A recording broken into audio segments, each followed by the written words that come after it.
What happens when you combine learning science, cutting edge AI, and a test and learn mindset? You get Degreed AI Experiment Lab. Welcome to the Learning Algorithm Podcast. I'm Angela Honaker, Global Business Solutions Architect at Degreed. I love trying out new innovative opportunities to further my own personal development. And in this episode, Taylor Blake will pull back the curtain on one of the most exciting parts of Degreed's innovation engine. Taylor is the Senior Vice President of New Initiatives at Degreed, where he spearheads Degreed AI Experiments Lab. They focus on the intersection of AI and the future of workplace learning. Before rejoining Degreed, Taylor co-founded LearnIn and served as Chief Product Officer, helping companies develop internal talent. Welcome to the show, Taylor. We're so excited to learn more about experimentation and testing, but I guess for all of our listeners, why don't you tell us what Degreed AI Experiments Lab is? Hi, Angela. Yeah, happy to be here. Degreed AI Experiments, we are a small team inside of Degreed. We are experimenting with the latest AI capabilities and figuring out what does that really mean and how can we leverage that both for our clients, for L&D teams, and internally. This space is moving so fast, so it's extra capacity across all of our internal teams to help make sense and try out and prototype these AI capabilities and apply them against the problems that us and our clients are facing. Tell us about some of the results that you're already seeing from some of these experiments. Yeah, well, we really try to we look for reactions and we look for results. So a lot of these experiments, a lot of them, we park and say, all right, well, that doesn't feel like it's ready yet. So there's certainly lots of that, but lots of iteration, lots of learning, but lots of, I'd say first, really, and we look for those reactions because this technology, it's hard to know beforehand what you're going to get unless you really sort of try it. You put it in the hands of real people. So we do that as much as we can, put it in the hands of real people. We look for their reactions, get their feedback. Where we get those sort of positive signals, we then start to scale up our experiments. And you asked about results, and this is where we really start to see, okay, so 3 or 4 people had a good experience with this prototype, with this experiment. What happens when we scale that up? What happens when and we've had experiments that we've ran with over 1,000 people who have tried some of our experiments. And that gives us a really good sense for the edge cases and the way people are going to interact with it and the types of results and outcomes that it can drive. And when we start to get all of that data back, we then can take these experiments and incorporate the best of the best into our product roadmap. That's amazing. And I'm love that you've got such a large test group to work with. And it sounds like you're looking at and understanding how technology is moving and changing so rapidly, and probably applying a lot of artificial intelligence into these experimentations. Can you talk a little bit more about how you're applying AI into making learning and processes more efficient and effective? Yeah, absolutely. So much of what we do is sort of using AI. I'd say we're trying to be technology aware, but still human centered. But so we really want to, not just use AI for the sake of AI, but we do spend a lot of time understanding these tools to know what they're capable of. So technology aware, human centered. And AI is such an incredible toolkit in this space. I'll also say, AI is here and we've got to make the best of it. There's going to be all sorts of implications for AI in our workforce and how it's changing education. I don't think all of them are positive, but we have to take the good with the bad and try to amplify the good. So, what AI does give us is it gives us a really amazing toolkit to do a few things. One is AI can help us understand people better, right? It helps us collect more signals about a person, about where they're at, about what they're trying to learn, about what matters to them. So we can better understand people, and we can better understand the context that they're in. So we can better understand what's happening in the landscape, what's happening in the market, what's happening inside of their company, so that we know what things are going to be most valuable and meaningful for them. And ultimately, what that means is we can then personalize and optimize experiences. So it's not just something that was, you don't have to now just take a learning experience that was built 12 months ago. You can take something that's built and designed with all of that information about you, about the context that you're in, and that's sort of built and designed, maybe dynamically right then and there. And it means more learning opportunities, more efficient, more effective learning. So pretty cool things. That does sound really cool. What are some of the experiments you're currently running? Yeah, a couple of the ones that are most mature right now is one where we are using AI to help evaluate the content that's inside of an organization. And how can we both evaluate that content and then transform that content to better meet sort of individual needs and requirements. So companies are sitting on lots of training materials, lots of documentation, lots of content catalogs, and there's lots of richness and goodness in there, but there's also a lot of noise. So how can we find the best of the best? How can we help review it, help understand which things are still relevant, which things need to be updated? And it's such a good knowledge source because we want these AI experiences to be grounded in, up-to-date, accurate information. And that tends to exist inside of these knowledge bases. But we need to review it. But then once we know where the good stuff is, then we can transform it and we say, hey, maybe we should take this big, long course and transform it into some job aids, some resources, or maybe a podcast, maybe a video. So that's one experiment that we've been running for quite some time. Lots of great feedback. We're trying to figure out how to get it into the hands of our clients because they're so excited about it. There's another experiment we've been running which builds on Maestro. So Maestro, you can talk to Maestro, have these voice interactions.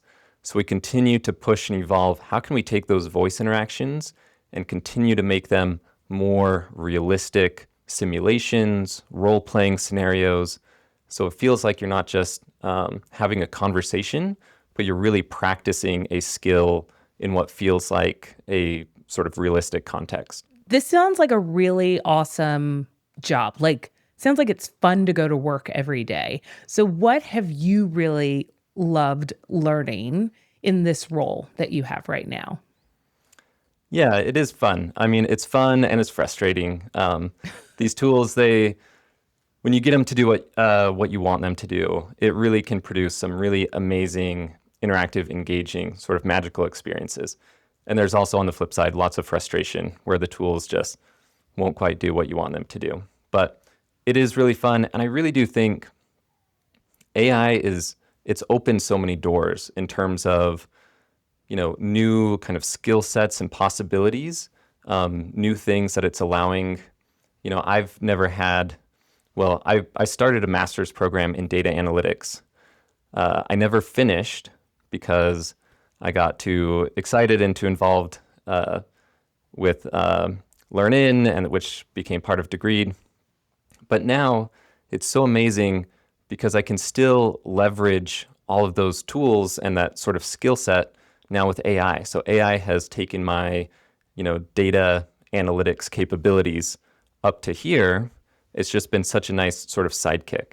So I really think AI is helping all of us be more productive, be able to participate in more domains that maybe we hadn't been able to because the technical barriers were too high.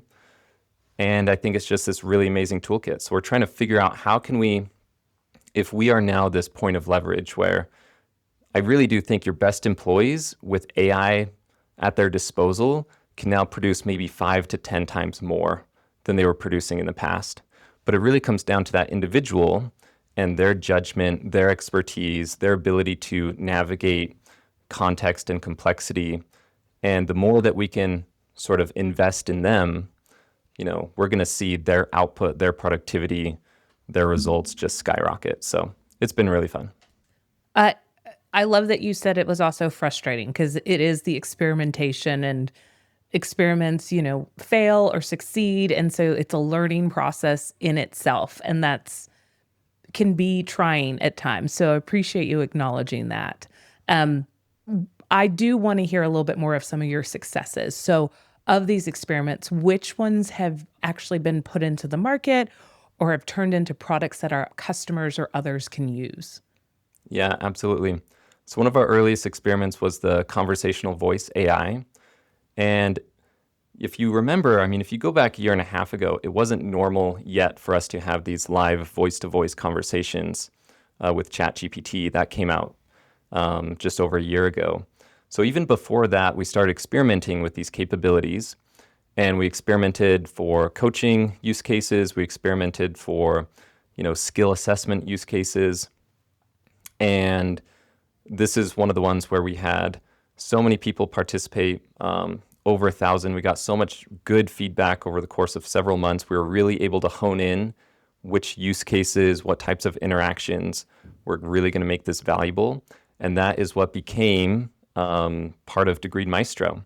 So that is now live inside of Degreed. Our clients are super excited about it. And that can be traced back to our experiments, going back kind of a year ago. So as you think about, and we have new features and functionality, things around adaptive learning coming out in the next few months. And that, again, was an experiment from months ago. So you're going to keep seeing more and more of these, where things that started as experiments got lots of good feedback. We honed, we iterated, we got feedback and incorporated that feedback from our clients. And a few months down the road becomes a product capability inside of Degreed. Oh gosh, that's so awesome. Our customers and others that I talk to get so excited seeing those role-based experiences and coaches live and in action and in the product. And to know that that started from really your research and development kind of arm within Degreed, you at the steering wheel of that, is so cool to see it come into fruition for others to use. So thank you for making sure that we could all be a part of that process. And I have loved watching and I love showing that component in live in action. Yeah, absolutely. And I mean, the technology is going to, the technology advances so quickly. I mean, voice capabilities, we start to see it more and more. But because we started experimenting so early, it meant that we were able to make this functionality available to clients pretty early and with lots of iteration and feedback and their partnership incorporated from the beginning. Yeah, and I know that our listeners are really excited about the opportunity to get involved. So, Taylor, tell us, how can folks get involved in these experiments? Absolutely. So, open invitation to get involved in these experiments. And we appreciate that some people, have more appetite and more time to get involved, but we would love, love, love for your insights, your feedback. So if you want to get involved, a couple ways. You can reach out to whoever your Degreed point of contact is and say, hey, I'd love to learn more about your experiments. Typically, then I'm invited to be on a call and share some of the things that we're up to, listen and hear some of the AI experiments that you all are doing, and we can compare notes and have the discussion that way. You can also reach out directly to me. We can provide my email as part of this when this goes out. But we'd say open invitation. And we really, the sort of sky's the limit. There's so much opportunity in terms of what this technology can become. And it's really going to be better the more people are involved in the sort of creation and design and testing of these tools and capabilities. So please do. I love that you still keep that human-centric component into this process. So folks, if you're interested in getting involved, you heard it from Taylor that it's an open invitation, and we will make sure to get you all connected. Thank you, Taylor, so much for sharing what you're up to. I cannot wait to see the next set of innovations that are coming out of your experiments lab. And for everyone listening, if you're interested in learning more, visit degreed.com or check out the other episodes in this series. Yes, thank you, Angela. And it was a pleasure speaking with you.